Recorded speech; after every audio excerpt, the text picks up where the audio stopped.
Yung nagtitipid ka ng ulam mga idol, yun. Isang linggo mo na yan, yung isang hiwa lang na yan, sa bawan, lagyan mo ng gulay na yun. Oo, yun eh. E pizza yan, lalagyan mo ng mga ingredients yan. Yan lang pinakasawag mo, yung isang hiwa lang na yun. Okay, isa kang tatanggalin naman yun. Iiwain ang maliliit yun, tapos na. Ibang putahe naman tumalo. Ayun, may togi.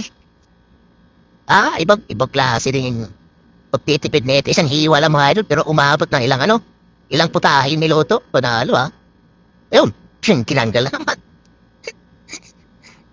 Ibang putahe na naman to, ginisa na naman ulit Kung saan pa, bugbog sarado na karoon na to.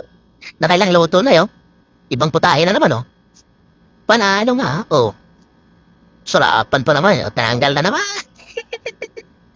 Mainit na nahiwa Dahil sobrang late na yan Tupo naman, niloto. Tupuan naman pala yung niloto, tupuan yan.